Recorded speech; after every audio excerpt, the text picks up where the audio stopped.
नमस्कार, शुभ संध्याकाळ. सगळ्यांची चहाची तलं भागलेली असं गृहीत धरतो. तुम्ही वेळात वेळ काढून इथं आला आणि गोदातीर इतिहास संशोधन मंडळानं आमचे मित्र सुशांत घोडके आणि तुम्ही सगळ्यांनी खूप सुंदर पहिली गोष्ट हा कार्यक्रम आयोजित केला. वेळात वेळ काढून तुम्ही आला शनिवारी सायंकाळी, त्याबद्दल खरं तुमचं मनापासून आधीच मी आभार मानतो. बाकीही बरेचसे स्पॉन्सर्स, को स्पॉन्सर्स याच्यामध्ये आहेत, त्यांचंही सगळ्यांचं या ठिकाणी मी आधीच आभार मानतो. खरं म्हणजे आता आपण सुरुवात करूया. पानिपत शौर्य दिनाचं त्या ठिकाणी निमित्त आणि त्या निमित्तानं कोपरगाव परिसराचा इतिहास, प्रामुख्यानं मराठेशाहीच्या काळातला गौरवशाली इतिहास, गौरवशाली वारसा, या भूमीमध्ये ज्या शूरवीरांचं वास्तव्य होतं त्याच्या सगळ्याबद्दल आपण आज माहिती घेणार आहोत, त्याचा जागर करणार आहोत. मी आधी पानिपताबद्दल सांगणार आहे त्या निमित्तानं आणि मग कोपरगावच्या त्या इतिहासाकडे येणार आहे. पानिपत खरं म्हणजे 14 जानेवारी 1761 ला पानिपतची लढाई झाली. आता 3-4 दिवसानं 265वा तो शौर्य दिवस आहे. खरं म्हणजे पानिपतची लढाई हा प्रत्येक आपल्या मराठी माणसासाठी ती खरं म्हणजे फार मोठी गोष्ट, अभिमानास्पद गोष्ट आहे. पानिपतची लढाई ही मराठे जरी हरले असले तरी तो एक मोठा संघर्ष होता एका परकीय सत्तेशी दिलेला मराठ्यांनी. त्याच्यामुळं आपण आज अलीकडे भरपूर तो शौर्य दिवस म्हणून साजरा त्या ठिकाणी केला जातो. पण पुण्यासारख्या ठिकाणी वगैरे तो साजरा केला जातो मला काही एक माहिती होतं, पण कोपरगाव सारख्या ठिकाणी तो साजरा करणं आणि या ठिकाणी हे पवार सरकारच्या पाटीलकीच्या वतनाचं गाव, रघुनाथराव पेशव्यांच्या वास्तव्याचं गाव, अनेक शास्त्री पंडितांचं गाव, अनेक पेशवे इथं राज्यकर्ते येऊन गेले, त्यांचा पदस्पर्शानं पावन झालेली ही गोदावरी काठची भूमी, इथं तो साजरा करणं ही मला पहिली गोष्ट फार महत्वाची वाटते. पानिपत आपल्याला माहिती आहे, पानिपत हे आजच्या हरियाणा मधलं एक गाव. तिथं 18व्या शतकामध्ये 1761 ला लढाई झाली. मराठे आणि अफगाणिस्तानचा बादशाह अहमद शाह अब्दालीच्या मध्ये. कसं काय झाली होती लढाई? आता मराठे कुठले? महाराष्ट्रातले आणि तो अफगाणिस्तानचा. काय नेमका काय संबंध त्याचा? मराठीच का तिथं लढाई करतायत? याच्यासाठी आपल्याला पार्श्वभूमी जाणून घ्यायला लागेल. याची सुरुवात छत्रपती शिवाजी महाराजांपासून, त्या ठिकाणी त्याची सगळ्याची बीज ही तिथपासून आहेत. आपला गौरवशाली इतिहास हा छत्रपती शिवाजी महाराजांपासून तो सुरू होतो की 17व्या शतकामध्ये शिवाजी महाराजांनी मराठ्यांचं राज्य स्थापन केलं. महाराजांबद्दल आपल्याला सर्वांना माहिती, त्यांनी मुघलांशी किंवा इकडे विजापूरच्या आदिलशाहीशी पाश्चात्य सत्तांशी संघर्ष केला. स्वतःचं राज्य त्यांनी निर्माण केलं. 6 जून 1674 ला राज्याभिषेक झाला. त्याच्यानंतरच्या काळात त्यांच्या मृत्यूनंतर संभाजी महाराजांनी त्या राज्याचं रक्षण केलं. औरंगजेब बादशाह इथं दक्षिणेत होता. संभाजी महाराजांच्या नंतर छत्रपती राजाराम महाराज, ताराबाई साहेब यांनी त्या राज्याचं रक्षण केलं. मुघलांच्या छायेपासून ते राज्य वाचवलं. त्याच्यानंतर औरंगजेबाचा 1707 ला मृत्यू झाला आणि मग ती दिल्लीच्या किंवा त्या नेतृत्वाची एक पोकळी निर्माण झाली आणि त्याच्यानंतर मराठ्यांच्या विजयाची घोडदौड चालू झाली. संभाजी पुत्र शाहू महाराज छत्रपती झाले साताराला आणि शाहू महाराजांच्या पेशव्यांच्या काळात मराठी सत्तेचा मोठा विस्तार झाला. बाळाजी विश्वनाथ पेशवे, त्यांचे पुत्र पहिले बाजीराव आणि पहिल्या बाजीरावांचे पुत्र नानासाहेब. म्हणजे आता आपण 1750-1760 इथं मी आता आलोय. पानिपताच्या आधीची पार्श्वभूमी सांगायला पाहिजे की मी म्हणालो मराठ्यांची सत्ता महाराष्ट्राच्या बाहेर गेली. मराठी सत्तेचा शाहू महाराज पेशव्यांच्या काळात विस्तार झाला. शिवाजी महाराजांचं राज्य आधी फक्त पुण्याच्या पश्चिमेकडल्या मावळ भागापुरतं, कोकण भागापुरतं, गड किल्ल्यांपुरतं मर्यादित होतं. नंतरच्या काळामध्ये राजाराम महाराज, ताराबाई साहेबांच्या काळापासून त्याचा सगळा संघर्ष, त्याचा विस्तार झाला. अनेक सरदारांचं त्याच्यामध्ये योगदान आहे. नेतृत्व पेशव्यांचं. 1757 ला मी येतो की त्या काळामध्ये मराठ्यांची जवळजवळ 2/3 भारतावर प्रत्यक्ष अप्रत्यक्ष मराठ्यांची सत्ता होती. मराठी सरदार हे दिल्लीपर्यंत गेले. 1757 ला मराठ्यांनी 11 ऑगस्टला दिल्ली जिंकली आणि दिल्लीच्या बादशाला त्या ठिकाणी ताब्यात घेतलं आणि त्यानंतर ताब्यात म्हणजे दिल्लीच्या बादशहाचं त्या ठिकाणी संरक्षण केलं, कारण भरपूर सगळ्या त्या दिल्लीच्या दरबारमध्ये सरदार उमरावांचं वर्चस्व वाढलेलं होतं, भरपूर सगळं व्हायचं. दिल्लीच्या बादशहानेच मदत मागितली आणि त्याच्यानंतर मराठे पंजाबात गेले, मराठे सरहिंदमध्ये गेले, लाहोरमध्ये गेले आणि अटकेचा किल्ला मराठ्यांनी जिंकला 1758ला. ही खरंच फार मोठी गोष्ट होती. मराठी सरदार भरपूर मोठे आहेत. त्याच्यामध्ये महत्वाची नावं सांगायची झाली तर ग्वाल्हेरचे शिंदे, इंदोरचे होळकर, बडोद्याचे गायकवाड, नागपूरचे भोसले, धारदेवासचे पवार, भरपूर अशा सरदार घराण्यांचं त्याच्यामध्ये योगदान होतं. आता झालं असं, दिल्लीच्या रक्षणाची जबाबदारी मराठ्यांनी घेतली. तेव्हाच त्या काळामध्ये ह्या अफगाणिस्तानचा बादशाह जो होता, अफगाणिस्तानचा सुलतान अहमद शाह अब्दाली, त्याच्या स्वाऱ्या भारतामध्ये व्हायला लागल्या. अहमद शाह अब्दालीच्या 3-4 स्वाऱ्या भारतामध्ये झाल्या. स्वाऱ्या या आपण म्हणतो राजकीय स्वार्थासाठी असतात, बरोबर, ते चालतं, पण त्यांनी मोठ्या प्रमाणात कत्तली केल्या. अहमद शाह अब्दालीनं मथुरा लुटलं. होळीच्या दिवशी मथुरेमध्ये यमुनेचा घाट, यमुनेचं पाणी लाल झालं, रक्तपात केला. मथुरा हे श्रीकृष्णाचं स्थान आहे, लक्षात घ्या. दिल्लीमध्ये भरपूर जाळपोळ केली. अशा वेळेस मराठे पेटून उठले. मराठे त्यावेळेस ते अटकेचा किल्ला जिंकून तिथली व्यवस्था राहून रघुनाथराव पेशवे वगैरे सगळी मंडळी पुण्यात आली. पण त्याच्यानंतर त्याची आक्रमण किंवा त्याचा एक जो समर्थक होता नजीब खान रोहिला खंडामध्ये म्हणजे उत्तर प्रदेशामध्ये, तो खरं म्हणजे कलिपुरुष मराठ्यांच्या दृष्टीनं, तो त्या अहमद शाह अब्दालीला बोलवायचा. आपलीच लोक भरपूर ती फूस सगळी लावायची आणि जवळजवळ दिल्लीवर कितीतरी आक्रमण झाले आणि दिल्लीचं तख्त जवळजवळ अस्थिर सगळं झालं. त्यावेळेस म्हणजे ह्या सगळ्याची खरं म्हणजे आता पानिपतची मोहीम सांगायला गेलं तर त्याच्यावरच बराच वेळ येईल. मला कोपरगावकडे यायचं, त्यामुळे मी आटोपत घेतो. 1760ला पानिपतची ठिणगी पेटली. 10 जानेवारी 1760 म्हणजे पानिपतच्या 1 वर्ष आधी हाच दिवस 10 जानेवारी या दिवशी शिंदे घराण्यातल्या दत्ताजी शिंदेचा अहमद शाह अब्दालीनं नजीब खान रोहिलानं त्यांना ठार मारलं. ही फार मोठी गोष्ट झाली आणि मराठी भडकली. दत्ताजी शिंदेसारखा मोठा सरदार, त्याला ज्यावेळेस मारलं त्यावेळेस त्याला विचारलं नजीब खान रोहिलानं त्याच्या माणसानं की हमसे और भी लढेंगे क्या पाटील, तर ते म्हटले बचेंगे तो और भी लढेंगे, आणि प्राण त्या दत्ताजी शिंदेनं सोडले. त्यांचं ते बलिदान झालं आजच्या दिवशी बघा. आणि मग जवळजवळ मराठे आता संघर्ष करण्याशिवाय पर्याय राहिला नाही आणि मराठे उत्तर भारताच्या दिशेनं कूच करू लागले. बराच मोठा तो जवळजवळ ती मोहीम चालली. बऱ्याच ठिकाणच्या शह काटशह या गोष्टींनंतर शेवटचं ते महत्वाचं मोठं युद्ध हे 14 जानेवारी 1761ला झालं. ते फार मोठं युद्ध होतं. त्या 18व्या शतकातलं ते जगातलं सर्वात मोठं युद्ध होतं, हे लक्षात घ्या. पानिपत.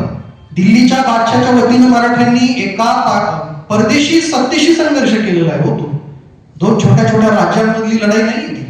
मराठे की जे त्या काळातला तुम्ही पत्रव्यवहार पाहिलं तर मराठ्यांनी म्हटलेलं की ह्या राष्ट्राचं रक्षण करायला आपण पाहिजे.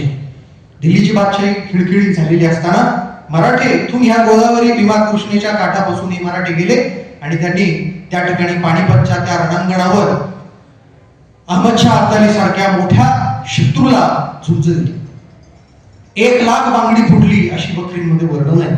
1 लाख लोक जवळजवळ गेली. मोठे मोठे सरदार गेले, ज्याच्यामध्ये म्हणजे पेशवे घराण्यातले पुरुष जे म्हणजे सेनापती पानिपतच्या मोहिमेचे होते ते सदाशिवराव भाऊ पेशवे गेले. शमशेर बहादर जो होता तो गेला.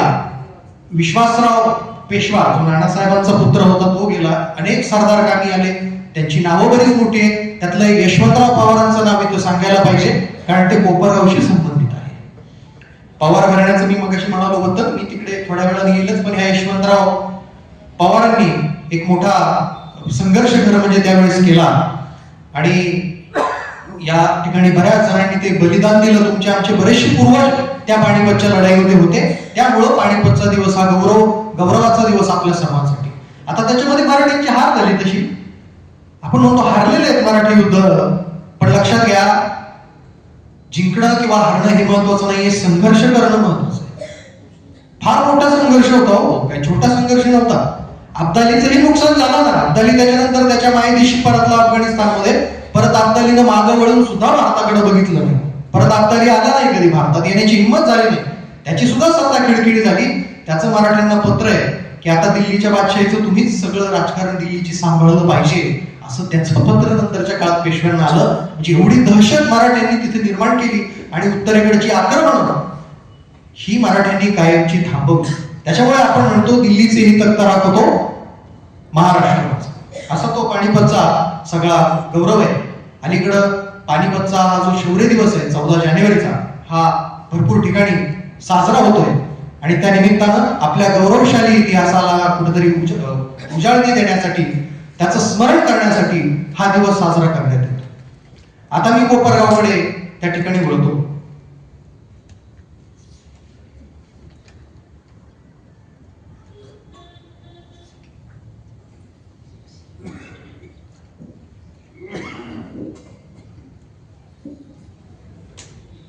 डोक्यावर उठे जात. कोपरगाव, आजचं कोपरगाव वेगळं आहे बऱ्यापैकी, पण शिक्षण कृषी सहकारानं तो तसा पुढारलेला तालुका आहे महाराष्ट्रातला. मला आठवतं, म्हणजे वाचलेलं आठवतं, वसंतदादा पाटील महाराष्ट्राचे मुख्यमंत्री होते. ते कोपरगाव मध्ये आले होते तेव्हा ते म्हटले होते की कोपरगाव महाराष्ट्राचं कॅलिफोर्निया आहे.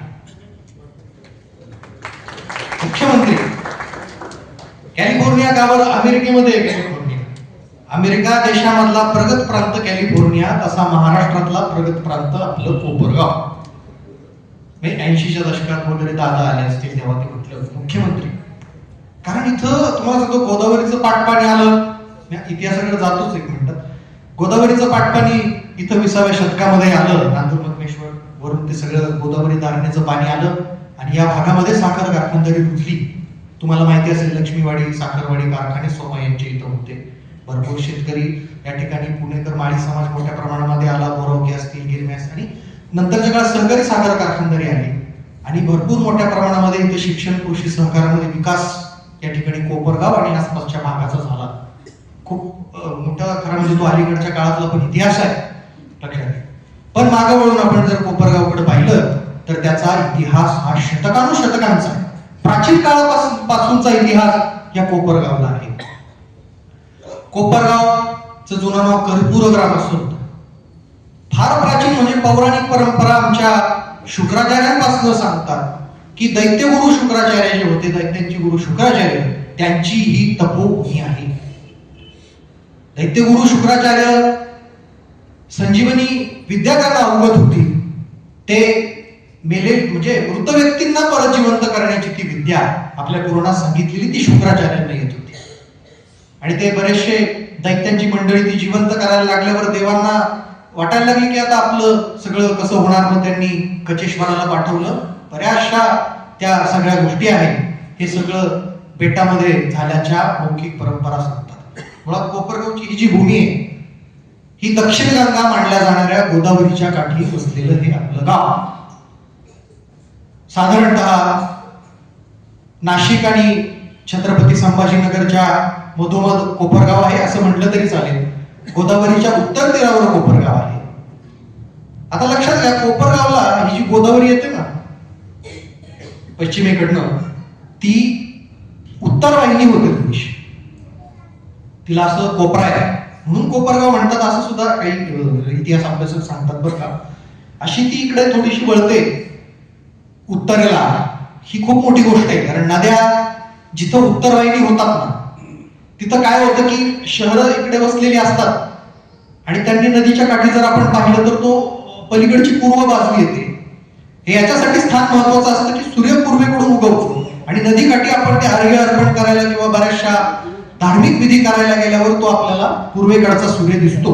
तुम्ही पाहिलं त्र्यंबकेश्वर, काशी, पैठण यांच्यासारखी सगळी नगरं, उडतांबा असेल, ही अशा ह्याच्यात वसलेली की जिथं त्या नद्या उत्तर वाहिनी झालेल्या आहेत. कोपरगाव ही त्याच ठिकाणी वसलेली. हे एक गोदावरीवर. दुसरं वैशिष्ट्य म्हणजे नदी इथं ज्यावेळेस येते त्यावेळेस ती अशी 2 भागामध्ये विभागली जाते आणि तो दुसरा जो भाग आहे त्याच्यामुळे ते मधला परिसर जो आहे 4 बाजूंनी पाण्यानं वेढलेला तो बेट तयार झालेला आहे. इकडे डाऊजकडे पण बेट आहे छोटंसं, तिकडे पुढं सराला बेट सुद्धा आहे. पण कोपरगावच्या बेटाला फार मोठा पौराणिक वारसा आहे. शुक्राचार्यांचं, मी मगाशी तुम्हाला सांगितलं की दैत्यगुरु शुक्राचार्यांची ती तपोभूमी. ते शुक्राचार्याचं बेट त्याला म्हणतात, शुक्लेश्वराचं बेट. आणि तो नदीच्या प्रवाहाच्या पलीकडे, आता तो नदीचा प्रवाह राहिलेला नाहीये, पण तिथं जनार्दन स्वामींचं मंदिर किंवा जुनी गंगा एक मंदिर आहे, तिथं पूल आहे ना तो नदीचा तो प्रवाह होता. तो साधारणतः 150-200 वर्षांपूर्वीपासून तो लुप्त झाला. त्याच्यामुळे आज बेट राहिलेलं नाही, त्या भागाला शुक्राचार्याचं बेट म्हणतात. आणि त्या बेटाच्या त्या प्रवाहाच्या पलीकडे अजून एक स्थान आहे, त्याला म्हणतात कचेश्वर. तिथं कचेश्वराचं मंदिर आहे, त्र्यंबकेश्वर महादेवाचं मंदिर आहे. म्हणजे कोपरगाव आणि त्याच्याजवळ शुक्राचार्याचं बेट आणि कचेश्वर ही 3 ठिकाणं आहेत तशी एकाच भागात. लक्षात घ्या. कोपरगाव म्हणजे तशी हा गोदातील परिसर जो आहे ना मुळात, हा खूप मोठा. म्हणजे तसं पुढं पाहायला गेलं आपण तर पुढं नदीनं आपण काठानं सरळ गेलो तर उजव्या बाजूला कुंकुमस्थान नावाचं जुनं नगर होतं, त्याचं नाव आता कोकणठाम आहे. आणि डाव्या बाजूला संवत्सर. हे सुद्धा 2 प्राचीन नगर आहेत बरं का. तसा तो इतिहास फार मोठा आहे. तुम्ही संवत्सरला पाहिलं तर तिथं शृंगेश्वराचं मंदिर आहे, विभंड ऋषीचं मंदिर आहे. कोकणठामला गेलं तर तिथं शिव महादेवाचं एक प्राचीन मंदिर आहे. लक्षात घ्या, आर्किओलॉजिकल सर्व्हे ऑफ इंडियामध्ये त्याची नोंदणी आहे. इकडं जर तुम्ही गेलं त्या बाजूकडे ठीक आहे, इकडं जर आपण गेलं हिंगणीला मुक्तेश्वराचं स्थान होतं, सोनोरीला भैरवनाथ होता, आणि त्या कुंभारीला राघवेश्वराचं प्राचीन मंदिर होतं. गेलं तर बघा अशी भरपूर सारी मंदिरं या भागामध्ये होती.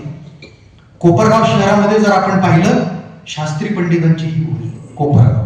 म्हणजे कोपरगाव, कचेश्वर, शुक्लेश्वर तिन्ही ठिकाणी भरपूर शास्त्री मंडळी, ब्राह्मण मंडळी, धार्मिक क्षेत्रात मोठे मोठे कार्य लिहिणारी, मोठं कार्य त्यांचं होतं. अनेक विद्वान पंडितांची ही भूमी होती कोपरगाव.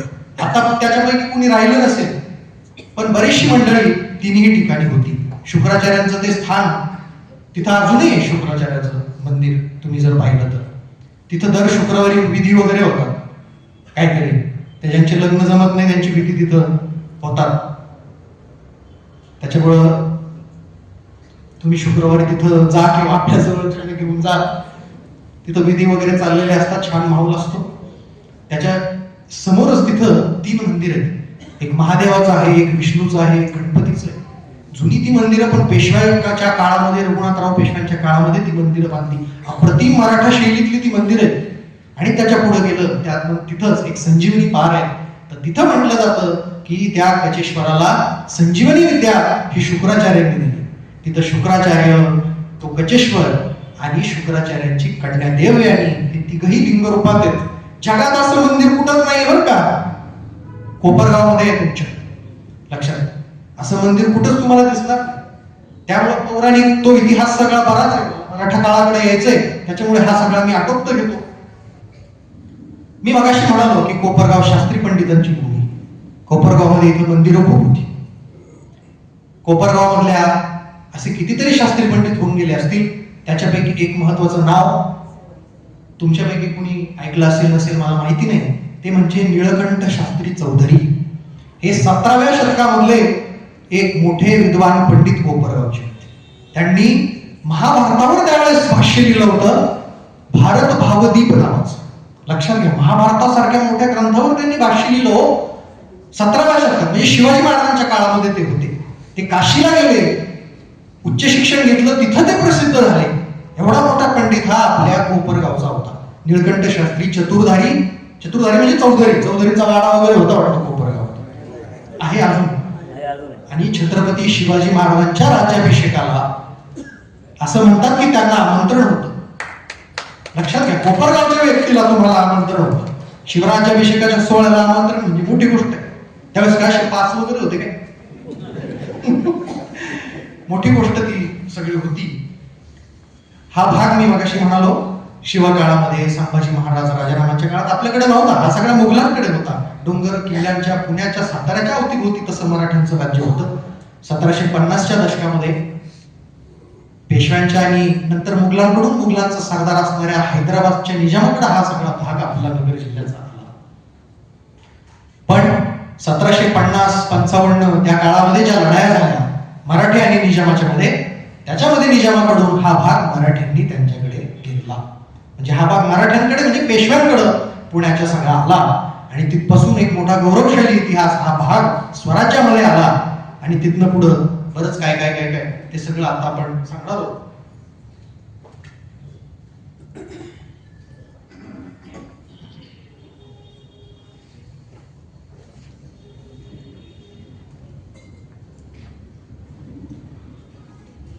कोपरगाव हे आपण म्हणत असतो तिथं, पण तुम्हाला माहिती असेल की श्रीमंत सरदार पवार घराण्याच्या पाटीलकीच्या वतनाचं गाव आहे. पवार घराण्याचा आता इतिहास मला त्याच्यासाठी सांगायला लागेल की हे पवार नेमकी कोण होते, कुठले होते. पवार घराणं हे 17व्या शतकातलंच मोठं सरदार घराणं, जसे भोसले होते त्यासारखंच पवारांचं घराणं.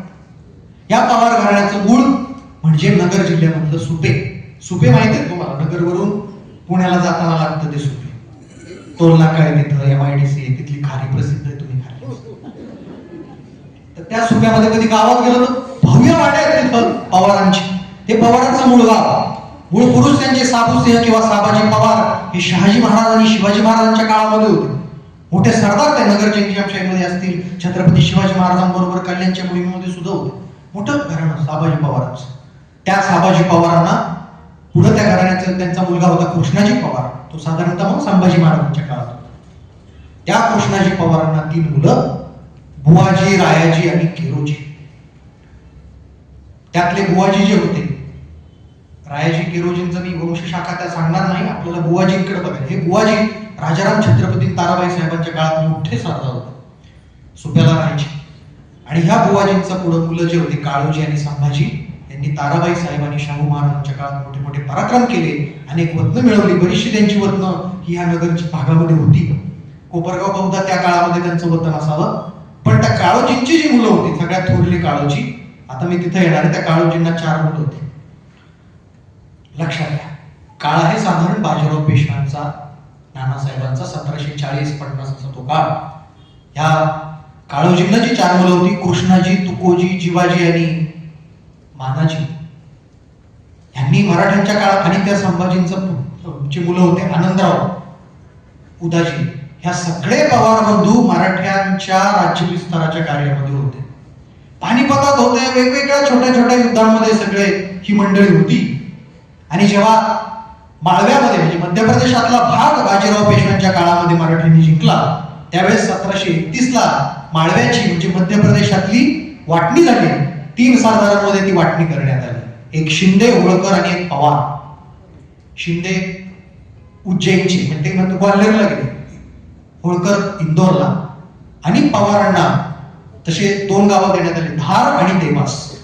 हे तुम्ही मध्य प्रदेशमध्ये गेले तर तुम्हाला धार आणि देवास दिसेल. म्हणजे देवास हे शहर इंदोर पासून साधारणतः 30-40 किलोमीटर अंतरावर. ह्या काळोजींची जी मुलं होती, कृष्णाजी ते सुप्याला राहिले, तुकोजी, जिवाजी, मानाजी इथं पाथऱ्याला गेले, इथं राहुरी तालुक्यामध्ये पाथरे, आणि त्यातले जे तुकोजी आणि जिवाजी होते हे देवास गेले. आणि त्यांचा जो भाऊ होता आनंदराव, चुलत भाऊ, तो धारला गेला. आनंदरावांचेच पुत्र यशवंतराव थोरात, यशवंतराव त्या ठिकाणी पवार जे पानिपतामध्ये वीरगती त्यांना प्राप्त झाली. मला आता सांगायचं बघा, ह्या वंशावळी वगैरे सगळ्या भानगडी आपल्या लक्षात राहणार नाही, पण ते जे तुकोजी आणि जिवाजी होते त्या दोघांना देवास देण्यात आलं, आणि त्यांनी त्यांच्यामध्ये देवाची वाटणी केली. तुकोजीराव महाराजांची देवाची थोरली पाती आणि जिवाजीराव महाराजांची देवाची धाकटी पाती. थोरली पाती आणि धाकटी पाती, बघा देवास जे त्याच्यामध्ये 2 संस्थान आहेत, थोरली पाती आणि धाकटी पाती.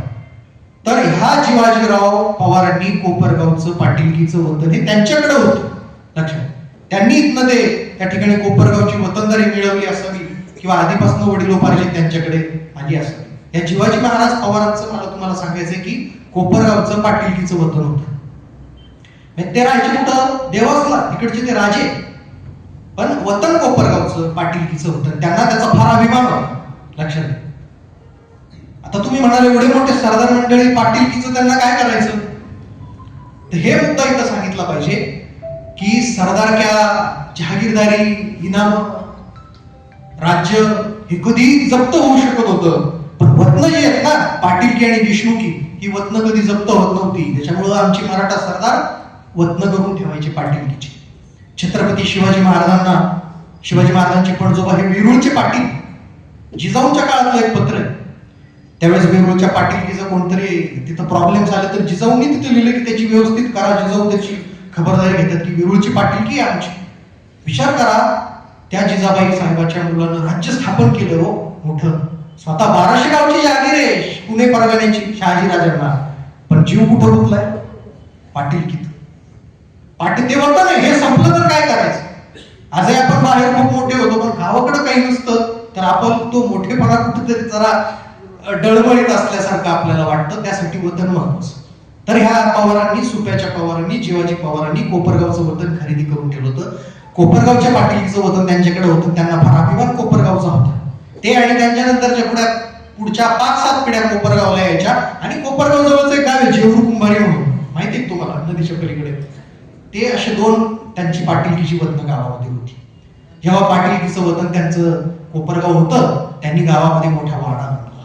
माहितीये का तुम्हाला, कोपरगावमध्ये पवारांचा वाडा आहे, मोठा भव्य. पवार सरकारचा वाडा त्याला म्हणतात, सरकार म्हणतात त्यांना, कारण ते देवाचे राजे. लक्षात, मोठे पवार घराणं फार मोठे आहे का. छत्रपतींनी मुली दिलेल्या आहेत त्यांच्या घरात, छत्रपतींचे नातेवाईक. राजर्षी शाहू महाराजांची कन्या राधाबाई साहेब या देवास सिनियरच्या पवारांना दिलेल्या होत्या. म्हणजे बघा पवार कसे, पवार पण काही कमी नाही. ते पण शिर्के, मोहिते, काटके, निंबाळकर यांच्यासारखे अव्वल दर्जाचे सरदार, देवासचे राजे. असे शिवाजी पवार आणि त्यांचं पुढचं घराणं कोपरगावमध्ये नंतरच्या काळामध्ये यायला लागलं. वाडा त्यांनी बांधला, सुंदर वाडा आहे. जवळजवळ त्याचं 15 फूट प्रवेशद्वार आहे, बाहेरचं प्रवेशद्वार. आतमध्ये गेलं तर आतमध्ये एक प्रवेशद्वार आहे आणि 2-3 चौकाचा तो वाडा आहे. सध्या तो वाडा पाडलाय, तरी तुम्ही नक्षीकाम त्याचं सगळं बघा, भव्य दिव्य तो सगळा वाडा आपल्याला दिसेल. त्या वाड्याच्या बाजूला तिथं गावची वेस पवार सरकारनं बांधली. बघितली का तुम्ही ती वेस? आता जरा पडली, वरचा धाबा वगैरे शिल्लक आहे. मोठं प्रवेशद्वार होतं त्याला, आतमध्ये छोटंसं अजून प्रवेशद्वार, दिंडी दरवाजा त्याला म्हणायचे. एवढा मोठा छान प्रवेशद्वार ते होतं. आतमध्ये शिरलं, त्या वेशीतनं समजा नदीकडनं आपण आलो, डाव्या बाजूला वाडा आणि उजव्या बाजूला मारुतीचं मंदिर आणि समोर तिथं सोमेश्वर महादेवाचं मंदिर.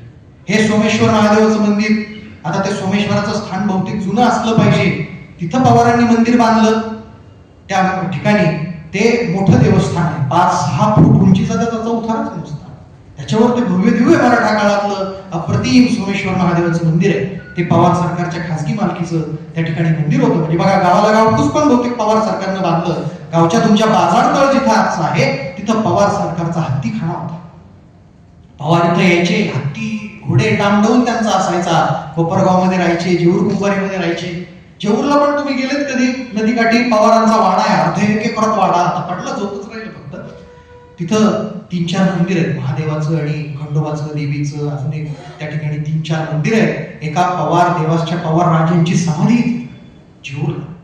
लक्षात, हे शिवाजी पवार ज्यांनी मोठा संघर्ष केला मराठ्यांच्या राज्य विस्तारात, ते होते. कोपरगावच्या पाटीलकीचा त्यांना अभिमान होता. तुम्ही सोमेश्वर महादेव मंदिरात गेले ना, नंदीच्या पुढे ज्यावेळेस गाभाऱ्यात आपण शिरतो त्यावेळेस एक शिलालेख तुम्ही बघितला का? तो शिलालेख आहे असं. तिथं लिहिलेलं आहे, राजश्री जिवाजी काळोजी पवार, कसबे मोकादम कोपरगाव यांनी ते मंदिर बांधल्याचा उल्लेख. पवार त्या शिलालेखामध्ये देवस्थ आणि राजे आहेत, सरदार आहेत, श्रीमंत आहे असं काही म्हणत नाही. ते म्हणतात मोकादम कसबे कोपरगाव. मोकादम म्हणजे पाटील, आम्ही कोपरगावचे पाटील.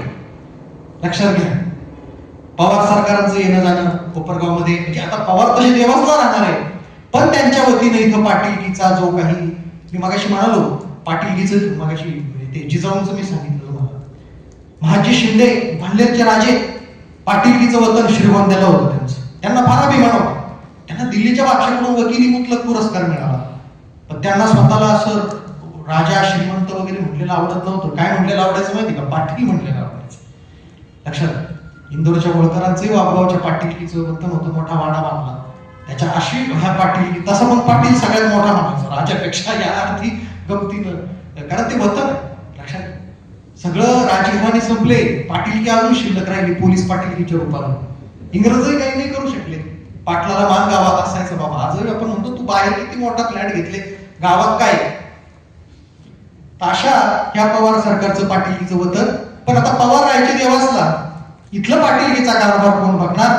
तर त्यांच्या विश्वासातलं नरोडेंचं घराणं सगळी पाटीलकीचा कारभार बघायचे. लक्षात, नरोडेच तसे पाटील, बाळासाहेब उर्फ महेंद्र पाटील इथं बसलेले. लक्षात, इतका विश्वास होता पवार सरकारचा नरोडे पाटलांवर की तुम्हीच सगळं बघा, आम्ही तिकडं असूच नाम मात्र आमच्या वतीनं सगळं तुम्ही. जणू काय पवारांचे ते सरदार असल्यासारखा एवढा मोठा विश्वास असं ते नातं पवार सरकारचं नरोडेंचं होतं. लक्षात घ्या, सोमेश्वर मंदिराच्या बाजूला नरोडेंचा सुद्धा वाडा आहे. आणि प्रत्येक गावामध्ये बैलपोळा ज्यावेळेस असतो ना, त्या बैलपोळ्याचा तो मान बैलजोडीचा पहिला पाटलाला असतो. तो पवार सरकारला असायचा. पवार सरकार म्हणायचे नरोडेंना तुम्ही तो मान घ्या. नरोडेंकडे ती बैलजोडी सगळी असायची. बाळासाहेब पाटील देवासला दिल्लीला पण गेलेले आहेत महाराज. त्यावेळेस महाराजांनी त्यांचं चांगलं आगत स्वागत पाहुणचार केलेलं आहे. पूर्वी सगळे नरोडे मंडळी जायचे तर काय चाललंय आपल्या गावात म्हणून ते त्यांची चांगली पडदास्त ठेवायची नरोडे.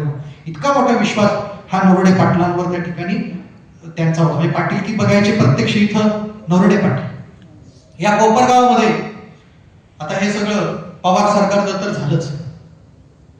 दुसरा एक महत्वाची गोष्ट जी आपल्याला तुम्हाला बऱ्याच तुम्ही ऐकली असेल, वास्तव्य लागलेली. रघुनाथराव पेशवे कोण होते? पेशवे होते. पहिल्या बाजीराव पेशव्यांचे ते पुत्र. पहिल्या बाजीराव पेशवे मराठा साम्राज्याचा विस्तार करणारे, त्यांना दोन मुलं, नानासाहेब आणि रघुनाथराव. हे रघुनाथराव पेशवे फार पराक्रमी होते, लक्षात घ्या. मराठी राज्याचं मी मगाशी सांगितलं ना, 1757 दिल्ली जिंकली, 1758 अटकचा किल्ला जिंकला, पाकिस्तानापर्यंत त्या मराठी राज्य उत्तर भारतात नेलं.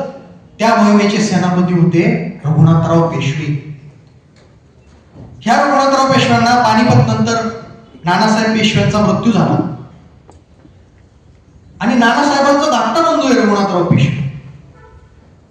पण नानासाहेबांचा लहान मुलगा माधवरावाकडे पेशवे गेले, कारण तो मोठ्याच्या मोठ्या घरामध्ये पूर्वी सत्ता. आणि ह्या कोपरगावला रघुनाथराव पेशव्यांनी वाडा बांधला. बेटामध्ये वाडा होता, तो खरा मोठा होता. शुक्राचार्य मंदिराच्या उजव्या बाजूला भव्य दिव्य वाडा होता. आता तो नाही, हा नंतरचा पेशव्यांनी बांधला. हा आपला गावातला जो आहे इथं पांडे गल्लीतला, तो नंतर बांधला. पण तो जो वाडा होता तो खूप भव्य दिव्य होता बरं का, पेशव्यांचा वाडा. रघुनाथराव पेशव्यांनी तो वाडा त्या ठिकाणी बांधला. जे पवारांच्या पाटीलकीचं वतन होतं, सरंजाम त्या रघुनाथराव पेशव्यांकडं या भागाचा सगळा जहागिरीचा काही काळ होता. नंतर तो जप्त केला गेला, पण वाडा वगैरे सगळा त्यांचा तिथं राहिला. पेशवे तिथे यायचे. रघुनाथराव पेशव्यांचं नंतर माधवरावांशी पटलं नाही, बराचसा संघर्ष झाला. इंग्रज मराठा युद्ध, तो भाग सोडा. त्या इंग्रज मराठा युद्धानंतर मग रघुनाथरावांना शेवटी माधवराव म्हटले की आता तुम्ही, किंवा नंतरच्या काळामध्ये पेशवे म्हटले की आता रघुनाथरावांचे सगळे पंख छाटले, एक वेगळं वाटलं. आणि आता तुम्ही त्यांना जेव्हा राजकारणातून अलिप्तता पत्करायला लागली, तेव्हा पेशवे म्हटले की तुम्ही कुठेतरी पुण्याबाहेर त्या ठिकाणी एका ठिकाणी राहा, हालचाल करू नका, तुम्ही खूप राजकारण करता, उद्वेगी आहे तुम्ही. तर ते म्हटले मला कोपरगावला राहायचंय. इतकं त्यांचं कोपरगाववर, ह्या गोदाकाठीवर प्रेम होतं. रघुनाथराव दादा इथे कोपरगावमध्ये आले, पण ते 3-4 महिने आजारी होते. त्यावेळेस वय झालेलं होतं. या कोपरगावच्या भूमीत पराक्रमी अशा रघुनाथराव पेशव्यांनी शेवटचा श्वास घेतला. लक्षात घ्या, त्यांचा मृत्यू इथं झाला. तो वाडा तर मोठा होता, आज तो नाहीये. त्या वाड्याचं काय झालं काही नाही, तुम्ही माझ्या पुस्तकात वाचा, सगळ्या गोष्टी आहेत त्या वाड्यात. इथला हा वाडा होता. पण रघुनाथरावांना आसपास ते फिरायचे त्यावेळेस इथं 7 किलोमीटरवर हिंगणी नावाचं एक गाव आहे, ते गाव फार आवडलं. तिथंही गोदावरी अशी उत्तरवाहिनी होत होती आणि त्या काटकोणाच्या ठिकाणी त्यांनी वाडा बांधायला सुरुवात केली. तुम्ही बघितलं का कधी हिंगणीला गेल्यावर तिथं? पण तो अपूर्ण राहिला, त्यांचा मृत्यू झाला. पण त्याच्या 3 भिंती 60-65 फुटांच्या, नदीच्या बाजूचे 2 बुरुज अजूनही शिल्लक आहे. रघुनाथराव पेशवे म्हटले, म्हणजे असं म्हटलं जातं की माझे अंत्यसंस्कार तिथं करा, आणि त्यांचे तिथं अंत्यसंस्कार झाले. तिथं त्यांची समाधी. लक्षात, ज्या वीर पुरुषानं, लक्षात घ्या, अटकपर्यंत पाकिस्तानाचे तिथं राज्य आहे, त्या मराठ्यांच्या राज्य अटकेची स्वारी केली, असा पराक्रमी पेशवा या कोपरगावमध्ये त्याचं तिथं निधन झालं आणि त्यांची समाधी इथं हिंगणीला आहे. आमचे पुण्याचे बरेचसे पर्यटक येतात, तिथले वाडे बघतात, हिंगणीला जातात, पण इथल्याच लोकांना बहुतेक याची माहिती नाही. मी आमच्या बऱ्याच कोपरगावच्या मित्रांना विचारायचो, काही पुण्याला वगैरे, तुम्हाला माहिती आहे का पेशव्यांचा वाडा कोपरगावमध्ये? नाही, असं काय नाही, असं काय नाही आमच्या कोपरगावमध्ये. म्हटलं तुम्हाला फक्त काळे कोल्हेच माहिती आहेत का? एवढा मोठा वारसा आहे. म्हटलं काय सुंदर वाडा आहे तो. बरं, तो तिकडचा पडला गावातला आहे. तिथं इंग्रज काळामध्ये मामलेदार कचेरी होती, सब डिव्हिजनल ऑफिस होतं, जज वगैरे तिथं बसायचे. तो वाडा आता सध्या राज्य पुरातत्व खातं डेव्हलप करतं. स्टेट प्रोटेक्टेड मॉन्युमेंट आहे तो. उत्तम प्रकारे त्याचं संवर्धन चालू आहे. तुम्ही कधी गेलात तर बघा, काही दिवसांनी तो खुला होणार आहे. ओळख आहे ती कोपरगावची. कोपरगाव शहरातला पेशव्यांचा वाडा, कोपरगाव नगरपालिकेचं जे बोधचिन्ह आहे त्याच्यामध्ये तो वाडा आहे, बरोबर ना? हो, एवढी मोठी ती ओळख आहे.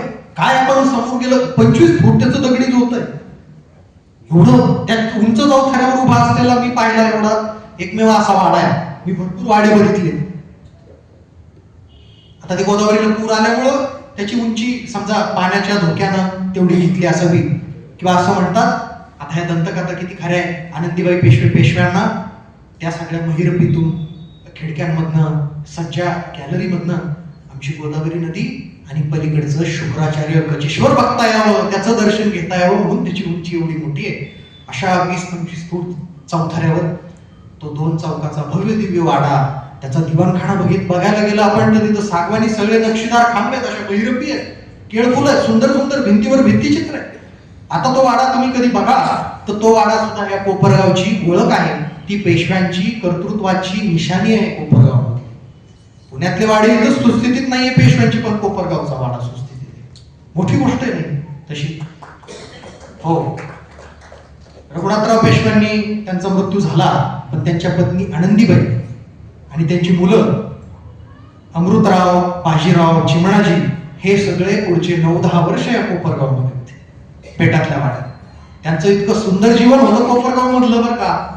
मला बरीचशी पत्र मिळाली, मी लिहिलेलं आहे. महिला मंडळींसाठी सांगतो, आनंदीबाई साहेब राहायच्या एकट्या कोपरगावमध्ये, तुम्ही पुस्तकात वाचा. ती बरीचशी पत्र मी मिळवली. त्या म्हणायच्या काय सुंदर आहे कोपरगाव. त्यांनी जे त्या भाषेमध्ये म्हटले ते मी आत्ताच्या भाषेत सांगतोय, बरं का. तुम्ही म्हणजे अशीच म्हणत होतं काय. त्या पत्रामध्ये लिहिलेलं आहे की आम्ही कोपरगावात जातो, भवानी देवीच्या मंदिरात जातो. हे खरं आहे बरं का, भवानी देवीच्या मंदिरात जातो आम्ही. संवत्सरच्या शृंगेश्वराला गेल्याचे उल्लेख आहेत, कोकणठामच्या महादेवाला गेल्याचे उल्लेख आहेत, हिंगणीच्या मुक्तेश्वराला गेल्याचे उल्लेख आहेत, पेटातल्या शुक्राचार्य मंदिरात तर जाणं येणं असायचंच, कचेश्वराला गेल्याचे उल्लेख आहेत. भरपूर ही ह्या देवभूमी इथं ह्या सगळ्या मंदिरांमध्ये त्या लहान्या पेशव्यांना, लहान्या बाजीरावला, चिमणाजीला घेऊन आनंदीबाई जायच्या. बऱ्याचशा घरी जायच्या कधी कधी त्या कोपरगावामध्ये. म्हणजे माझं असं वाचण्यात आलं, अग्निहोत्री म्हणून एक कुटुंब होतं. अजूनही आहेत का? कुणी आलंय? त्यांच्या इथं आनंदीबाई गेलेले आहेत. ते नसतील आणि त्यांना जाऊन नंतर सांगा तुम्ही की तुमच्या घरी पेशवेणबाई यायच्या. मोठी गोष्ट आहे, मोठं घर होतं त्यांचं. पुराणिक म्हणून एक कुटुंब आहे, त्यांच्याकडे पण जायचे. आहो, पुराणिक. आता काही नसतील, म्हणजे शिकून सवरून मग कुणी मंडळी शहरात गेली, स्थलांतर वगैरे होत असतात त्या गोष्टी सगळ्या. कोपरगावात भवानी देवीच्या मंदिराला त्या यायच्या, कोपरगावच्या वाड्यात सण उत्सव सगळे साजरे करायच्या. गमतीशीर गोष्टी खूप आहेत. एकदा त्या बाजीरावाला ताप भरला, वैद्य हाकीम करून झाले, तर ते म्हटले आता काहीतरी बाहेरचं बघावं लागतंय. मग कोपरगावचे नथू कुंभार भक्ताला बोलवलं असे उल्लेख आहे. जेऊर कुंभारीच्या अंतुजी फटांगरेला बोलवलं असे उल्लेख आहे. तोडगे काय काय सगळे असे कोपरगाव भागातला भरपूर असा इतिहास ते वाचलं की असं वाटतं बापरे, एवढा गौरवशाली सगळं तिथं घडलं. त्या आनंदीबाईचा मुलगा बाजीराव नंतर पेशवा झाला, शेवटचे पेशवे दुसरे बाजीराव. इतिहास त्यांना नावं ठेवतो, पण 1817-18 इंग्रजांशी मोठी लढाई त्यांनी केली आणि नंतर मराठीशी संपली. त्या बाजीरावांचं बालपण गेलं ते या कोपरगावात. लक्षात. लहाना भाऊ चिमणाजीचा तर जन्मच कोपरगावात, जन्म इथं झाला, पारसं इथं झालं, गुंज सगळ्या गोष्टी इथं झाल्या. त्या परिवार इथं सगळ्या कोपरगावमध्ये त्या ठिकाणी राहायचा. बाजीराव नंतर पेशवे आनंदीबाईंचं सांगायला तसं खूप आहे. माझ्या पुस्तकामध्ये अनेक गमतीशीर गोष्टी तुम्ही वाचा, कसं त्या कोपरगावच्या वाड्यामध्ये राहायच्या. त्या वाड्यात पण उल्लेख आहे की पवारांच्याही वाड्याचा उल्लेख आहे त्याच्यात. पवारांचाही वाडा छान आहे, बागेत पवारांची बाग आहे. पाऊस वगैरे एक दिवस भरपूर पाणी आलं तर ते बाजीराव वगैरे म्हटला नाही नाही इथं नको राहायला, पाणी येतं, पवारांच्या वाड्यात आपण जाऊ. लहान पोरग आनंदीबाई म्हणायचे कसं ते सरदार आपले किंवा हे याचे आपलं ते बरं दिसत नाही. अशा बऱ्याचशा काय काय सगळ्या गोष्टी. आणि त्या आनंदीबाईचं सगळं छान दिनचर्या, तिचं सगळं हे, तिच्या मुलांचं सगळं कुटुंब हे कोपरगाव मध्ये राहिलेलं आहे. फार गोष्टी सांगायला तशा आहेत. या बाजीराव, आनंदीबाईचा मुलगा बाजीराव नंतर पेशवा झाला. पेशवेपदी पुण्याला होते, पण त्यांना कोपरगाव त्यांचं फार आवडायचं. ते काय कोपरगावला यायचे, दरवर्षातून एकदा दोनदा ते कोपरगावला यायचे आणि इथं राहायचे. त्रिंबक बरोबर पण ते यायचे. वावीच्या शाहीर परशुरामाचे पोवाडे सुद्धा ऐकायचे. लक्षात घ्या, फार कोपरगाव आवडायचं त्यांना. बालपण गेलेलं होतं ना त्यांचं कोपरगावमध्ये. त्यांच्या म्हणजे त्यांना आपुलकी या कोपरगाव प्रती होती दुसऱ्या बाजीराव पेशव्यांना. 1818 लक्षात घ्या, इंग्रजांशी लढाई दुसरे बाजीराव करत होते. ठिकठिकाणी लढाया त्या सगळ्या झाल्या. म्हणजे त्यातली आपल्याला ही कोरेगाव भीमाची माहिती पण खडकी, शिवणी, आष्टी, महाराष्ट्रात ठिकठिकाणी ते संघर्ष झाले. 1817-18 तिसरे इंग्रज मराठा युद्ध. पंढरपूर जवळच्या आष्टीला पेशव्यांची हार झाली. सेनापती बापू गोखले मारले गेले. त्यानंतर पेशवे कोपरगावकडे आले आणि कोपरगाववरून मग ते विदर्भात नागपूरकर भोसलेंची मदत मिळते का नाही ते बघायला गेले. इथं कोपरगावमध्ये ते आले होते तेव्हा त्यांना होळकरांचा एक सरदार होता रामदीप म्हणून, तो येऊन मिळाला. म्हणजे होळकरांची लढाई झाली तो काळ म्हणजे भरपूर संपलं सगळं. इंग्रज आले 1818 नंतर, पण कोपरगावमध्ये त्या मराठ्यांच्या फौजेमध्ये आणि इंग्रजांच्या फौजेमध्ये लढाई झाली. ती छोटी कोपरगावची लढाई अप्रसिद्ध आहे इतिहासात. आम्हाला अभ्यासकांना माहिती आहे, सामान्य लोकांना ती माहिती नाही. त्या शेवटच्या काळात ती कोपरगावला लढाई झाली. त्याचे जे युरोपियन लोक, इंग्रज लोक मृत्युमुखी पडले, त्यांची थडगी सुद्धा इंग्रजांनी उभारलेली होती. नदीकाठी कुठेतरी आहेत ती. मी वर वाचलेलं सगळी वर्णन. अशी ती सगळा तो कोपरगाव आणि त्या कोपरगाव परिसरात कोपरगावचा मराठ्यांचा इतिहास.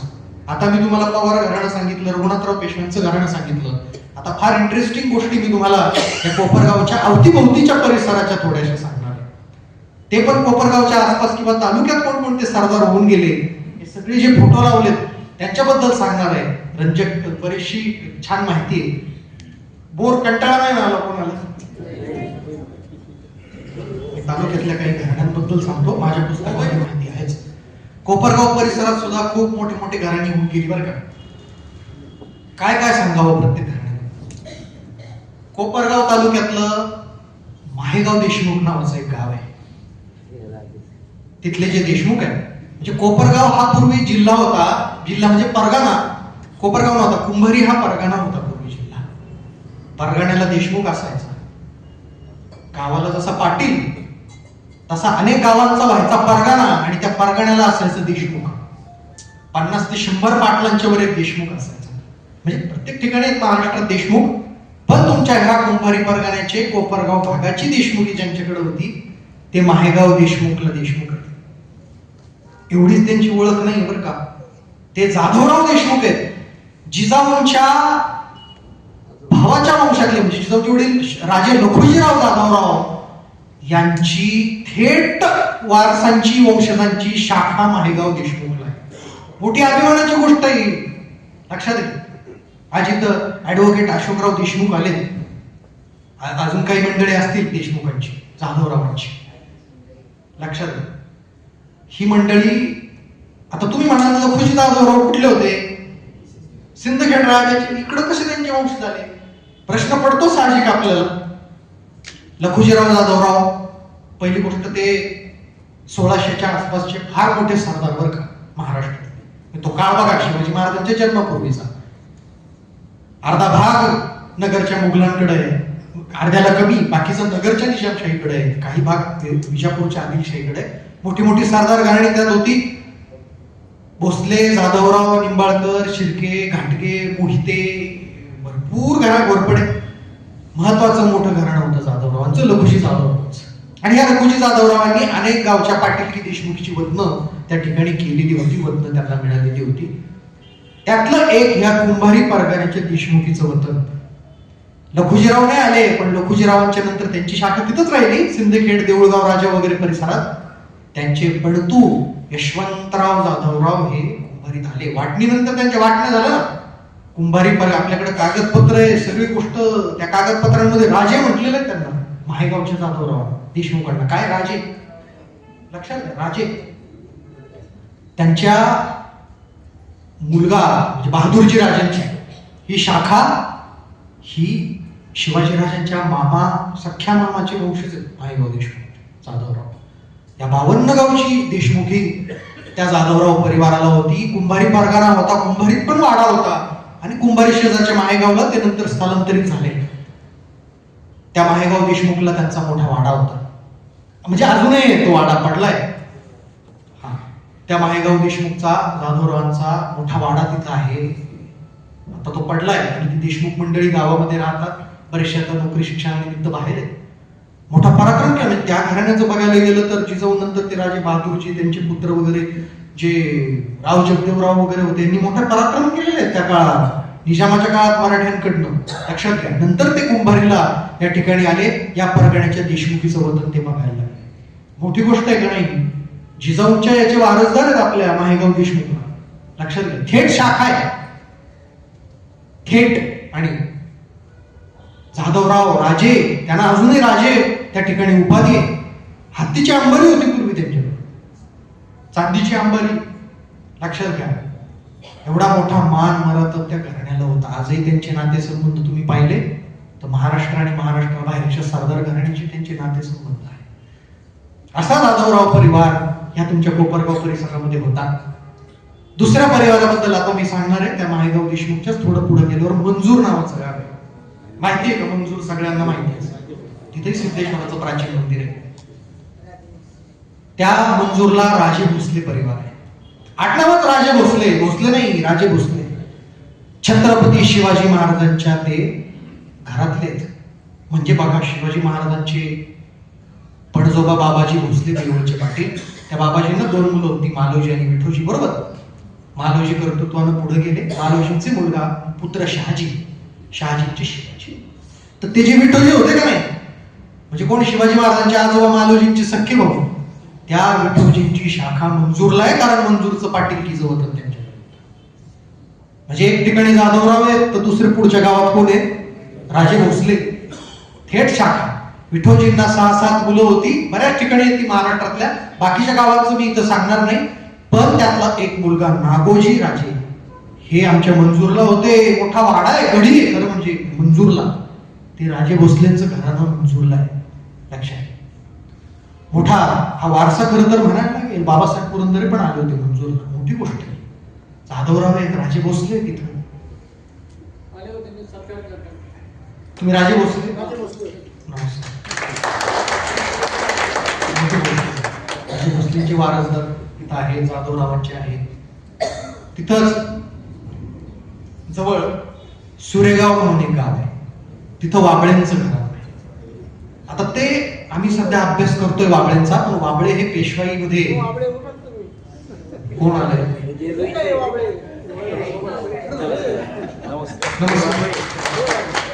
वाबळे घराणं हे पेशव्यांचं सरदार जानराव वाबळे पानिपतात गेले. पानिपताच्या आधी ही जी दत्ताजी शिंदेची लढाई झाली त्याच्यात बोरडी घाटाच्या लढाईत पण वाबळे होते. जानराव वाबळे, यशवंतराव वाबळे, संताजीराव वाबळे, भरपूर त्या घराण्यातल्या मंडळींनी पराक्रम केला. त्यांची शाखा मूळ घराणं हे आपल्याच नगर जिल्ह्यामध्ये श्रीगोंदा तालुक्यात म्हातारपिंपरीमध्ये आहे. त्यांच्याच एक भावाची शाखा. ते आता आम्ही व्यवस्थित ते करतोय सगळं, थोडंसं वंशावळीचा थोडं जुळवण्याचं काम आमचं चाललंय. पण त्या वाबळे घराण्याची एक शाखा म्हणजे आपलं सुरेगाव. लक्षात घ्या. मोठी गोष्ट आहे वाबळे घराणं. तुम्ही वाबळे? अरे वा, मस्त.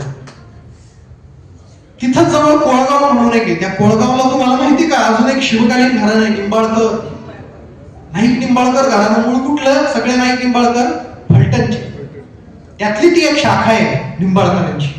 बघा, निंबाळकर आहे, जाधवराव आहे, राजे भोसले आहे, पेशवाईतलं नंतरच्या काळातलं वाबळ्यांचं सरदार घराणं आहे.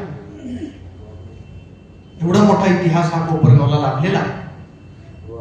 आणि आता मी काही अजून बरीचशी घराणे ज्यांचा इतिहास समोर आलेला नाही. सरदार घराणे संवत्सरचे शिंदे आहेत. वाडा भव्य दिव्य आहे संवत्सरला. कुणी आलंय की शिंदेपैकी? शिंदेपैकी मंडळी आलेली आहेत. नमस्कार. मोठा वाडा आहे संवत्सरच्या शिंदेचा. आम्ही त्यांचा इतिहास काढण्यासाठी प्रयत्न करतो. 2-4 गावचं पाटीलकीचं वतन त्यांना भव्य वाडा आहे. त्याला नदीच्या बाजूने काठाने बुरुज आहे मोठा. त्यानंतर आता सड्याचे 12 हाते हे सुद्धा सरदार घराण्यातलेच आहेत. आमचं त्याच्यावर अभ्यास सगळा चालू आहे.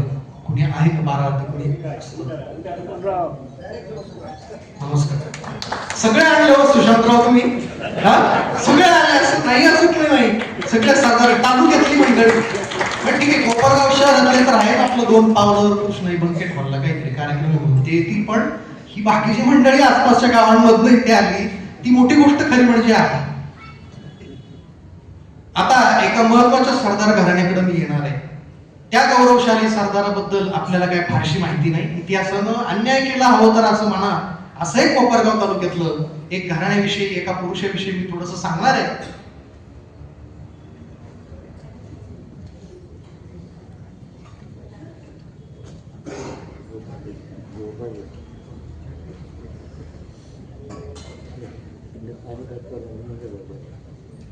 तो मराठ्यांचा एक मोठा महापराक्रमी सरदार म्हणजे सरदार रायाजी पाटील शिंदे. मी सांगणार आहे त्यांच्याबद्दल. त्यांचं गाव म्हणजे कोपरगाव तालुक्यातलं वारी. वारीच्या शिंदेपैकी कुणी आलंय का? अरे लहान मुलगा. आपण म्हणतो लहान मुलं मोबाईल, जेनझी जनरेशन सगळी मोबाईल रील मध्ये असतात. कारण त्याला कळलं का आपला मित्र वारीच्या शिंदेचा आहे, तो उभा राहायला त्यांनी सांगितलं. वारीच्या शिंदेपैकी नसेल कोणी आलेलं. कमी घर आहेत तिथे शिंद्यांच्या मुळात. पोचलं नसेल निमंत्रण, मी त्यांना खसकवतो नंतर थोड्या. लक्षात घ्या. पण तो इतिहास आहे. ऐतिहासिक पुरुष काय त्या घराण्यांचीच नाही बरं का मर्यादित सगळे. आपण सगळे त्यांचे वंशज होतो हे पण लक्षात घ्या. हे म्हणजे ते एक प्रतिनिधित्व आहे म्हणून मी त्यांना सांगितलं. असं नाही सगळेच आपण शिवाजी महाराजांचे आणि या सरदारांचे वंशज आहे. आपला वारसा आहे हे फार महत्त्वाचं. हे पाटील ते देशमुख हे नाही ते त्यांचे वाडे आहेत असं नाही. ते त्यांचे नाही, ते आपलेच आहेत वाडे. ते कुठेतरी कर्तृत्व नाव तुमच्या आमच्यातच पुढे गेलेत ना. त्यांनी जरा बदलायला पाहिजे आता थोडस नाते गोते संबंध तो बांधणी करेल. असो, त्या रायाजी पाटील शिंदेचा इतिहास खरं म्हणजे त्याच्यावरच कितीतरी वेळ मी बोलेल. एवढा मोठा सगळा इतिहास याच्यातला प्रत्येकाविषयी. पण वारीमध्ये तुम्ही कधी गेलात का? वारी काणेगाव, वारी शिंगवे असं म्हणतात वारीला.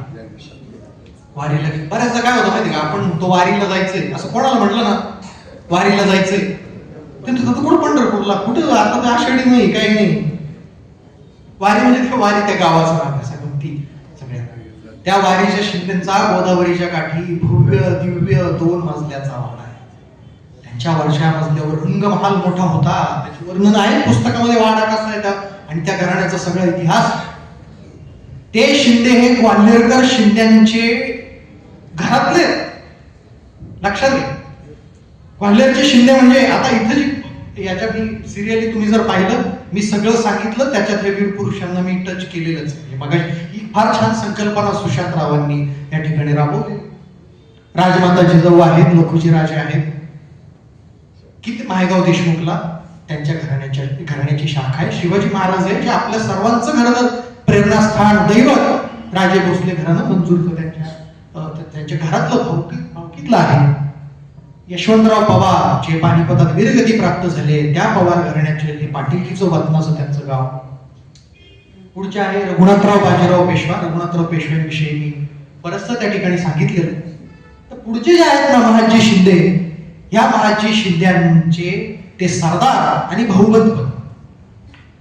महाजी शिंदे खरं म्हणजे फार मोठे सरदार. मगाशी मी तुम्हाला सांगितलं इंदोरचे होळकर, बडोद्याचे गायकवाड, ग्वाल्हेरचे शिंदे ही मातब्बर मराठा मंडळी धारदेवाचे पवार आहे. ग्वाल्हेरच्या शिंदे मंडळींनी म्हणजे फार मोठा संघर्ष पानिपतात दत्ताजी शिंदे गेले त्यांचं स्मरणच आहे. त्या काळात आज त्याचे वारसदार ज्योतिरादित्य शिंदे हे केंद्रीय मंत्री. तुम्ही लक्षात घ्या. तर त्या ग्वाल्हेरचे जे शिंदे होते महाजी शिंदे हे नाव फार मोठं आहे. पानिपत नंतरच्या म्हणजे महाजी शिंद्यांच्या घराण्यानं पानिपत आणि मराठ्यांच्या सगळ्या राज्य विस्तारात तर रामूजी शिंदे, दत्ताजी शिंदे, जनकोजी शिंदे सगळे होतेच. पण त्या दत्ताजी जनकोजीचे आता काय झालं, पानिपतात सगळेच त्यांच्या घराण्यातले गेले. लहान भाऊ एक महाजी फक्त शिल्लक राहिले. या महाजी शिंदेंनी पानिपतच्या नंतरच्या काळात मराठेशाहीचं परत पुनरुज्जीवन केलं. परत दिल्ली आणि सगळ्या आसपासच्या उत्तर भारतामध्ये मराठ्यांची सत्ता पुन्हा तिचं वर्चस्व प्रस्थापित केलं. असा मोठा महान सेनानी होते महाजी शिंदे. आता महाजी शिंदेंनी ते एकट्यानं केलं नाही. महाजी शिंदेच्या बरोबरीनं अनेक सरदार मंडळी होती, त्यांच्या बरोबर भरपूर मंडळी होती. त्यातले एक म्हणजे त्यांचे सरदार आणि त्यांचे चुलत भाऊ रायाजी पाटील शिंदे. आज त्यांचा फोटो उपलब्ध नाही रायाजींचा, म्हणून मी म्हटलं ते अप्रसिद्ध सगळे सरदार मी माझ्या पुस्तकामधनं सगळं त्यांचा तो इतिहास बाहेर काढलाय. तर त्या रायाजी पाटील शिंदे महाजींबरोबर असायचे. महाजी शिंदेंनी मी मगाशी म्हणालो पानिपतच्या नंतर मराठ्यांच्या सत्तेची मोठी हानी झाली आणि मराठ्यांचे बरेचसे मुलूक उत्तर भारतातलं नियंत्रण जायला लागलं. त्यावेळेस परत पुन्हा ते महाजी शिंदेंनी पुनर्प्रस्थापित केलं. 1771-72 म्हणजे पानिपतानंतर अवघ्या 10-12 वर्षात परत दिल्ली मराठ्यांनी जिंकली, शाह आलम बादशाहला गादीवर बसवलं. त्यानंतर इकडं पेशवाईमध्ये बराच गृह केलं. रघुनाथराव पेशवे आणि माधवराव गेले. माधवरावांचे भाऊ नारायणरावांचं पटत नव्हतं, नारायणरावांचा खून झाला, काका मला वाचवा, हे सगळ्यांनी आपण ऐकलेलं आहे. रघुनाथराव पेशव्यांनी इंग्रजांची मदत, परत मराठी सत्ता उत्तर भारतामध्ये या सगळ्या अंतर्गत राजकारणात पुढे खिळखिळी झाली. महाजी शिंदे त्यावेळेस इकडं पेशव्यांकडे होते, इंग्रजांशी तो संघर्ष चालू होता आणि त्यांना असं कळलं की आता परत आपलं नियंत्रण केलं. महाजी शिंदे मोठ्या फौजेनिशी परत उत्तर भारतामध्ये आपल्या ग्वाल्हेरकडे गेले. त्यावेळेस ग्वाल्हेरही लक्षात घ्या, शत्रूनं म्हणजे ग्वाल्हेरही मुघलांनी काबीज केलं होतं. गोहदचा किल्ला पण त्यांनी घेतला होता. महाजींनी परत ते ग्वाल्हेर मिळवलं, गोहदचा किल्ला मिळवला. अशा महाजी शिंदेबरोबर रायाजी पाटील शिंदे त्या लढाईमध्ये होते. त्यानंतर दिल्लीचा बादशाह महाजी शिंदेची भेट झाली. महाजी शिंदेना वकिली मुतलक पुरस्कार दिल्लीच्या बादशहाने दिला. कारण दिल्लीच्या बादशाचं त्यावेळेस कुणी सरदार मंडळी यायची, बादशाह बदलवायची, भरपूर राजकारण होती. महाजी शिंदेना वकिली मुतलक म्हणजे दिल्लीचे संरक्षण करते असा किताब दिला महाजी शिंदे. आणि त्यांनी महाजींना सांगितलं आग्रा किल्ला पण ह्या सगळ्या सरदारांनी तो हे झालाय, आपल्या हातातनं गेलाय. दिल्लीच्या बादशाच्या वतीनं आता महाजींकडेच सगळं ते आलं. म्हटलं आता आपल्याला आग्रा पण जिंकायला लागणार आहे. 1784-85 ते साल महाजी म्हणे कोण ही मोहीम करेल. महाजी रायाजी पाटील शिंदेना म्हटले तुम्ही आग्र्याला जा. मोठी फौज दिली. रायाजी पाटील स्वतःच्या नेतृत्वाखाली फौज घेऊन गेले. 1785 त्यांनी किल्ल्याच्या भोवती सगळी तोफा वगैरे लावल्या, आतमध्ये जाणारी शिबंदी फोडली. खूप मोठा संघर्ष त्या ठिकाणी केला आणि आग्र्याचा किल्ला 1785 रायाजी पाटील शिंदेंनी जिंकला. वारी सोपं आहे का? ज्या आग्र्याच्या किल्ल्यामध्ये शिवाजी महाराजांचा एकेकाळी अपमान केला होता औरंगजेब बादशाह, तो आग्र्याचा किल्ला परत जिंकला वारीच्या रायाजी पाटील शिंदे. ते वारीला कसे आले मी ते थोडं नंतर सांगतो. त्यांचे वारसदार किंवा ते स्वतः वारीत कशी जहागीर मिळाली, जहागीर होतं त्यांना वारीत, तर त्यांनी आग्र्याचा किल्ला जिंकला. त्यानंतर पुढे दुसरा किल्ला होता अलीगड, ज्याला अलीगड किंवा रामगड असं म्हणतात. यमुना ओलांडली की पुढे गंगेच्या तिकडे गेल्यावर त्या मधल्या भागामध्ये तो अलीगडचा किल्ला पण त्यांनी जिंकला. आग्रा आणि अलीगड मराठा स्वराज्यामध्ये आणलं महाजी शिंदेनी, म्हणजे रायाजी पाटील शिंदे. त्यानंतर इकडं राजस्थानामधले जयपूरचा राजा वगैरे जे मोठे मोठे शासक होते त्यांच्याकडूनही मराठे, तिथं वर्चस्व मराठ्यांचंच होतं. मराठ्यांना ते खंडणी द्यायचे आणि इनडायरेक्ट मराठ्यांचा रूल तिथं होता. जयपूरचा राजा म्हटला काहीतरी ते वाद उद्भवले, मी देणार नाही म्हटला खंडणी. महाजी शिंदेनी रायाजी पाटील शिंदेना तिथं पाठवलं. रायाजी पाटील शिंदे जयपूरला गेले. पण तो जयपूरचा राजा फार प्रतिकार करायला लागला. त्यांनी जोधपूरच्या राजाला बरोबर घेतलं. मुघलांचा एक सरदार होता मोहम्मद बेग हमदानी, त्याला बरोबर घेतलं आणि सगळ्यांनी मिळून त्या ठिकाणी मराठ्यांविरुद्ध लढाई केली. ती लढाई 1786-87 ची लालसोटची लढाई म्हणतात तिला इतिहासामध्ये. लक्षात घ्या, प्रति पानिपतच ते होतं.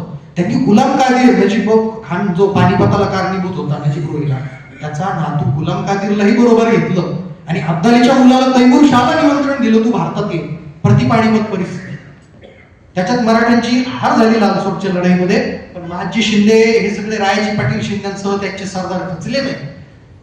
थोडा काळ अवघड गेला पण परत त्यांनी जोमानं सगळं हे केलं. आग्रा किल्ला नव्हता पण शहर मुघलांच्या ताब्यात गेलो. महाजी शिंदे म्हटले तू परत जा. परत त्यांनी आग्र्याचं शहर ते जिंकलं. तिथे एक लढाई झाली, ती पण इतिहासाला माहिती आहे. नंतर ते अलीगडकडे पण चालले होते परत तो किल्ला जिंकायला. आणि पण काय झालं, दिल्लीच्या बादशाला, मगाशी गुलाम कादीरचं नाव घेतलं ना, नजीबुद्दौलाचाच तो नातू, त्यांनी दिल्लीची बादशाला ताब्यात घेतलं, त्याचे डोळे काढले, बादशाला पदच्युत केलं. रायाजी पाटील शिंदेना तातडीनं सगळं सोडून तिथं दिल्लीला जायला होतं. बघा महाजींनी किती विश्वासाने रायाजी पाटलांना सांगितलं, दिल्लीला ते गेले. तिथं म्हणजे परिस्थिती फार भयानक त्यावेळेस दिल्लीची होती. सगळा तो हे झालेलं, सगळी राजघराण्यातली लोक सगळी असुरक्षित झालेली होती. महाजींनी मग तिथलं रायाजी पाटील शिंदे म्हटले की नाही बाबा, हे परिस्थिती अजून बेताची. इथं महाजी आणि त्यांचे बाकीचेही सरदार तिथे गेले आणि दिल्ली मराठ्यांनी परत जिंकली. गुलाम कादीरला हुसकून लावलं, तो पळाला. त्याच्या मागं रायाजी पाटील आणि शिंदे पळाले. गुलाम कादीरला ठेचून मारलं. गुलाम कादीर नंतर मृत्यू पावला. मोठ्या गोष्टी आहेत त्या. आपल्याला फक्त शिवाजी महाराज, संभाजी महाराज आणि थोडासा इतिहास माहिती असतो आपल्याला, तो तर आहेच, पण नंतरच्या काळामध्ये सुद्धा कसे मराठी सत्ते ते सरदार होऊन गेले आणि 18व्या शतकात मोठी सत्ता भारतात मराठ्यांची होती, ते पण आपण ध्यानात घेतलं पाहिजे. त्यानंतर मी तुम्हाला सांगितलं रायाजी पाटील शिंदेनी परत अलीगड जिंकलं, धोके टळले मराठ्यांचे, सगळ्या मोहिमा यशस्वी झाल्या. महाजी शिंदे वकिली मुतलक पुरस्कार दिल्लीचा बादशाह म्हटला, आता हा पुरस्कार धर तुला.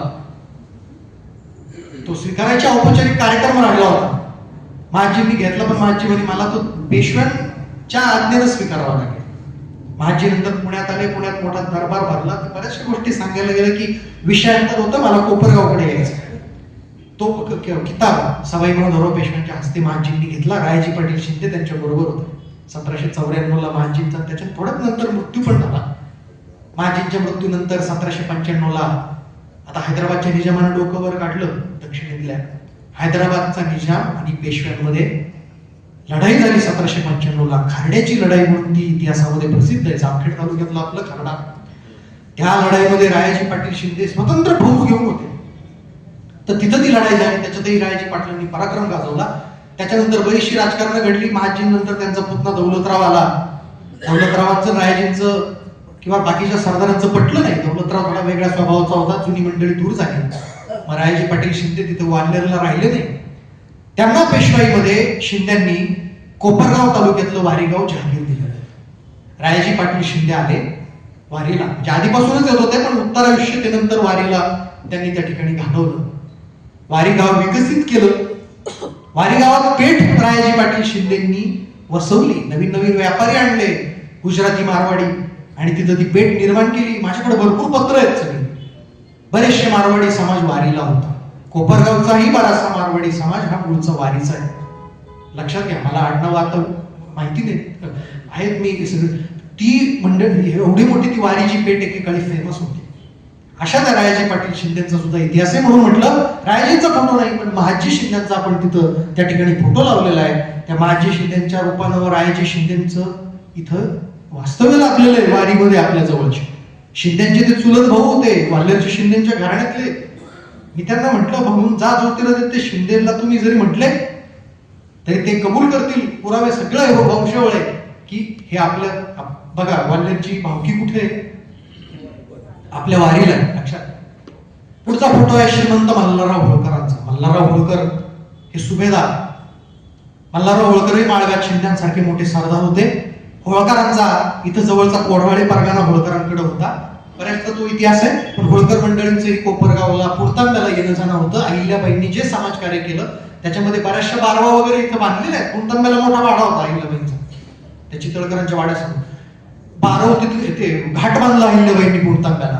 बरंचसं कार्य हे त्या ठिकाणी केलं. त्याच्यामुळे होळकरांचा सुद्धा सहवास या कोपरगावला त्या ठिकाणी लाभलेला आहे, कोपरगावच्या आसपासच्या परिसराला लाभलेला आहे. आणि पुढचे जे दोन फोटो या ठिकाणी लावले, श्रीमंत सदाशिवराव पवार आणि श्रीमंत यशवंतराव पवार, हे देवास संस्थांचे शेवटचे राजे होते, ज्यांनी शेवटपर्यंत कोपरगावची पाटीलकी त्या पवार घराण्याकडे होती. मी म्हणालो त्यांच्या मंदिरांमध्ये सर्वांना मुक्त प्रवेश होता. जरी ते खासगी मालकीचं देवस्थान बरं का, तरी स्पृश्य अस्पृश्य सगळ्या मंडळींना तिथं प्रवेश होता. अस्पृश्य निवारणाचं काम पवार सरकारनं कोपरगावमध्ये केले. बरेचसे कोपरगाव मधले पवार हे जुने, घोडकेंचा परिवार सुद्धा जुना आहे, मला आता बरीच माहिती मिळते. बरेचसे परिवार आहेत कोपरगावचे, हे जुने गावचे आपले रहिवासी. मी परत कोपरगावकडे या ठिकाणी आलोय. आता आपण वेळ बहुतेक उद्या सुट्टीचे कोपरगावकर नाही, थोडंच आता बराचसा इतिहास मी सांगितलं तुम्हाला. देवांची भूमी शुक्राचार्यांपासून तर अलीकडच्या काळापर्यंत या एवढ्या मोठ्या मंडळींचा सहवास कोपरगावला लाभला.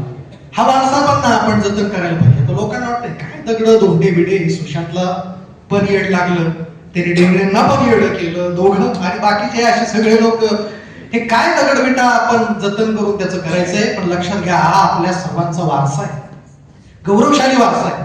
आपण पुढच्या पिढीला काय देणार आहोत? हा वारसा जो आपला आहे हा आपण जतन करायला पाहिजे. लक्षात घ्या, ऊन वारा पाऊस सगळ्याची पर्वा न करता अजून हे वाडे किल्ले हे सगळे उभे आहेत अजून. हा आपला वारसा. ही मंदिर आहे, घाटे आहेत कोपरगावला. ते गोपाळकृष्ण, रामेश्वरात नदीकाठी बरीच मंदिर आहेत कोपरगावात, त्यांचंही जतन व्हायला पाहिजे. ते गोपाळकृष्ण मंदिर सरदार विंचुरकरांनी बांधलेलं आहे. तिथल्या त्या देवघरातल्या मूर्ती बघा तुम्ही. म्हणजे मला आता एक विषय आठवला तर भरपूर या सोनार गल्लीत इकडे वाडे पण जुने जुने भरपूर आहेत कोपरगाव मध्ये. सुंदर वाडे आहेत, नदीला घाट होते, तिकडं कचेश्वरला पण होते पेशव्यांनी बांधलेले, पण ते बरेचसे नंतर गाडले गेले घाट. इथले पण बरंच काय काय काय काय मंदिर घाट मारवा. कोणत्याही शहराला एवढा मोठा इतिहास नसेल हा तुम्हाला कोपरगाव करावा नाही. रघुनाथराव असं म्हणतात रघुनाथराव पेशव्यांकडे समजा पेशवाई आलीच असती, त्यांची कारस्थानं दुर्दैवानं किंवा सुदैवानं कसंही म्हणायचं समजा झाली असती, तर त्यांनी कोपरगावला इथला वाडा किंवा इथं फार उपराजधानीचा मान दिला असता असं म्हटलं जातं. इतिहास अभ्यासक म्हणतात तसं. इतकं त्यांचं कोपरगाववर प्रेम होतं, कारण ही भूमी तशी बऱ्यापैकी मध्यवर्ती आहे कोपरगाव. इथं उत्तरेला येवल्याच्या पुढे गेलं की बागलाण आणि खानदेश लागतो, इकडे पश्चिम महाराष्ट्र आहे. आजही तुम्ही कनेक्टिव्हिटी बघा, तो सगळा म्हणजे मराठी ज्यावेळेस उत्तर भारतात जायचे तर ते गोदावरी कोपरगावला नाही तर पुणतांब्यालाच ओलांडायचे. इथनच ते उत्तरेत गेलेले, लक्षात घ्या. अशा कैक लोकांचे वीरांचे पाय आपल्या कोपरगावला लागलेले आहेत, लक्षात घ्या. म्हणून आणि ती महत्वाची गोष्ट, हा सगळा वारसा ज्यावेळेस मी कोपरगाव मध्ये आलो, माझं पुस्तकामध्ये सगळ्या उत्तर नगर जिल्हा, अकोले, संगमनेर, राहता, राहुरी, कोपरगाव, श्रीरामपूर, नेवासे सगळ्या भागातले खूप मोठे सरदार घराणी आणि वाड्यांवर पुस्तक आहे. ज्यावेळेस मी कोपरगाव मध्ये आलो शहरामध्ये, मला ठिकठिकाणी ऐतिहासिक वास्तूंच्या जवळ नील फलक दिसले. कोपरगावमध्ये वेशीच्या तिथं, मारुतीच्या मंदिराच्या तिथं, वाड्याच्या तिथं, सगळीकडं. म्हटलं हे कोणी लावलेत? लोकांनी मला घोडकेंचं नाव सांगितलं. शुभम पतसंस्था आणि बाकीचे ज्यांनी सहकार्य केलं त्यांचंही नाव त्याच्या तिथं खाली होतं. मग सुशांत घोडकेंची माझी भेट झाली, बंधुतुल्य आहेत ते माझ्या. अहो कुठं नसतात असे त्यांनी माहिती फलक लावलेले आहेत, रेडियमचे कायमस्वरूपी. लक्षात घ्या त्यांच्या संकल्पनेत. एखाद्या ठिकाणी भले सगळं गेलं काहीच नाही, पण तो नील फलक आहे की इथं असं होतं, किंवा ते वास्तू दगड विटा आहेत, पण ते नील फलकांवरचं वाचल्यावर कल्पनेनं माणूस इतिहासात जाऊ शकतो. त्या 5, 10, 15, 20 काय असेल ते शब्दांमध्ये तेवढी ताकद आहे. ते सुशांतरावांनी कधी डोकं लावलं होतं? 10-15 वर्षांपूर्वी. आणि हे असे कार्यक्रम करणं, आता मी म्हटलं पुण्यातल्या लोकांना, आमच्या इतिहास अभ्यासकांना असा कार्यक्रम कोपरगाव मध्ये ते म्हटले विशेष कोपरगाव सारख्या ठिकाणी कोण घेतंय काय, हे किती गौरव इतिहास आहे स्थानिक भागातल्या इतिहासाचा, त्या ठिकाणचा आपल्या अस्मितेचा जागर करणं, ही किती मोठी गोष्ट आहे तशी. त्यामुळं ह्या सुशांतरावाचं किंवा त्यांच्या सगळ्या सहकारी मंडळींचं घरगोतातील इतिहास संशोधन मंडळाची अजूनही व्याप्ती वाढली पाहिजे. अजूनही इतिहास अभ्यास हे तर कमी, अजून बरंच काय काय काय काय त्या ठिकाणी समोर आलं पाहिजे. मोठी ही भूमी आहे कोपरगावची. थोडं मराठा काळापासून आता वर्तमान काळाकडे येतो संपवायच्या दृष्टीनं. कोपरगाव मगाशी मी सुरुवात करताना सांगितलं, वसंतदादा पाटील म्हटलं होते कॅलिफोर्निया महाराष्ट्राचा इतका सगळा विकास. म्हणजे माझा जेवढा अभ्यास आहे कोपरगाव तालुक्यात खूप शाळा आहेत, इतक्या शाळा कुठल्या तालुक्यात पण नसतील बरं का. काय काय काय काय बऱ्याचशा शाळा, म्हणजे जेवढा माझा ज्ञान सांगतं. कारखाने तर आहेत, काळे आहेत, कोल्हे आहेत. बऱ्याच तालुक्यांमध्ये एक राजकीय प्रस्थ असतं, इथं 2-2 राजकीय प्रस्थ आहेत. विशेष आहे ना ते सुद्धा. हे एवढंच नाही, लक्षात घ्या खूप मोठी मोठी माणसं इथे होऊन गेली. काळे कोल्हेच्या 3री पिढी वगैरे राजकारणात तो भाग सोडा. पूर्वीच्या काळामध्ये केपी दादा रोमारे असतील, माहिती नसेल आता काही नाव. जगन्नाथराव बाराते होते, गणपतराव अवताडे होते, भीमराव गडदे होते. सगळ्या विचारसरणीची लोक त्या ठिकाणी इथं होती. शंकरराव कोल्हे, शंकरराव काळे, सूर्यभानू हाडणे भाजपचे प्रदेशाध्यक्ष होते. मोहनराव गाडे होते आमदार, उच्च शिक्षित तरुण त्यावेळेस परदेशातून शिकून आलेला. एवढी बरीचशी नावं मला जेवढी आठवली, मी जेवढे ऐकलेले त्याचे आमच्या घरी इकडे तिकडे तेवढे मी सांगितले. किती रामदेवराव फरजाने पाटील होते. कृषी शिक्षण सहकारामध्ये ही किती दिग्गज माणसं आहे बघा. एका तालुक्यात एवढी नावं, अशी दुसऱ्या तालुक्यातली मला आठवणार आहेत का? मी इथला नाही तरी मला माहिती, मी इथलं नाही तरी मला असं ऐकून मला माहिती एवढं सगळं बरंचसं. पूर्वीचा कोपरगाव तालुका मोठा होता ना, पुणतांबा वगैरे माझ्या मते कोपरगाव तालुक्यातच होता. शिंगवे वगैरे सगळं सगळं. इथं निगोज निमगाव पण, म्हणजे हा निगोज निमगावला आमच्या डेंगडे घराण्याची पण एक शाखा आहे. तर तो एवढा मोठा भाग, कोपरगाव सब डिव्हिजनल ऑफिस होतं, कचेरी होती इथं. आसपासच्या भागाचा कारभार इथनं चालायचा इंग्रज काळामध्ये. एवढं कोपरगावचं ते सगळं महत्व, आसपासच्या भागासाठी एक पेठेचं गाव, कारखाने, शिक्षण संस्था. वसंतदादा उगाच म्हटले नाही, मी मगाशी पुणेकर माळी समाजाचं पण सांगत होती मंडळी बाहेर ना आली. सोमय्या शेठ बोरावके झाले बाहेरचे, म्हणजे ते आपलेच झाले खरं. म्हणजे बोरावकेंची 750 एकर शेती बघायला पण तिथे निघून आले होते. पंतप्रधानाला स्वतःची शेती दाखवायची एवढी 7.5 एकर सोपं आहे का? त्या काळात थिएटर्स काढले ते काय सुदेश टॉकी, इकडं लक्ष्मी टॉकी, पुण्याचं लक्ष्मी गिरमे, ह्या सगळ्या मंडळींनी टेक्निकल व्यावसायिक शेती केली त्या ठिकाणी. भरपूर नंतर खासगी कारखानदारी पण सोमाया शेठ, आम्ही सांगतो त्या घाटकोपरला मुंबई एज्युकेशनल इन्स्टिट्यूट आहे ना सोमायाची, विद्याविहार, इथले कोपरगावचे, म्हणजे तशी श्रीरामपूर, मालुंजाचे, बेलापूर, त्याचं कार्य सगळं या भागामध्ये गेलं. लक्षात घ्या, त्यांची शारदा इंग्लिश मिडियम स्कूल म्हणून शाळा आहे, त्या शाळेची लायब्ररी, आता माझा जाण्याचा योग आला होता एका कार्यक्रमानिमित्त. ते शिक्षक लोक म्हटले चला लायब्ररी बघा. म्हटलं काय साधी शाळा आहे कोपरगावातली, कशी असेल लायब्ररी? बापरे, IIT IIM ला अशी लायब्ररी नसेल, अशी लायब्ररी श्री शारदा विद्यामंदिर. मी बघून चाटच झालो, म्हटलं बापरे काय अत्याधुनिक. सोमायात ना 10,000 पुस्तक आहे, इतकी सुंदर आहे. म्हणजे तिची रचना, आर्किटेक्चर जर आपण पाहिलं ना, ते असं चांगल्या ठिकाणी तुम्हाला पुण्या मुंबई दिसणार नाही एवढी सगळी असं तर काय सगळं या कोपरगावमध्ये आहे. कोपरगाव तालुका म्हटलं की भरपूर नगर जिल्ह्यात किंवा यांना म्हणजे राजकीय दृष्ट्या इथं भरपूर सगळी लोक आहेत. काय बरंचसं काय चालू असतं. कोपरगावच्या बातम्या पेपर असतातच काही ना काही, एवढं बरंचसं काय असतं.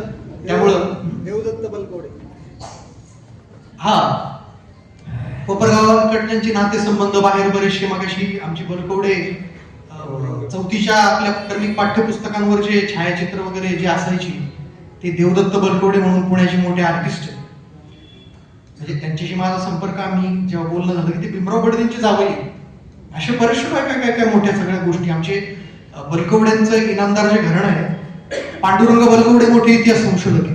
त्यांची पुतणी जाधवराव देशमुखांना दिलेली आहे, त्या इथं आलेल्या आहेत, ते मोठे इतिहास संशोधक आहे. असे बरेचसे मोठी मंडळी किंवा त्यांचे नातेसंबंध कोपरगावशी कुठं ना कुठं काहीतरी असं नातं हे लागतं. कारण ही भूमी, मी शेवटाकडे येतो, ही भूमी शूरवीरांची आहे. ही भूमी एवढ्या सगळ्या मंडळींची पायथोडी इथं लागली आहे. पेशवाईतल्या मराठेशाहीतल्या मोठ्या घटनांची साक्षीदार असणारी ही भूमी आहे. मराठाकालीन मंदिरं, वाडे, काय शुक्राचार्यांपासनं, पौराणिक परंपरेपासनं आपला इतिहास सांगणारी कर्पूर ग्राम ते आजच्या काळापर्यंत कोपरगाव, ही अशी मोठी सगळी भूमी आहे. भविष्यात इथला सगळा इतिहासाचा वारसा जतन करायची जबाबदारी ही आपल्या सगळ्यांना आहे. सुशांतजी तर आहेत, भविष्यात आपल्या सर्वांना त्या इतिहासाचं, वारशाचं मोठं जतन करायचं आहे, एवढी अपेक्षा व्यक्त करून मी माझे 2 शब्द थांबवतो. धन्यवाद. जय हिंद, जय महाराष्ट्र.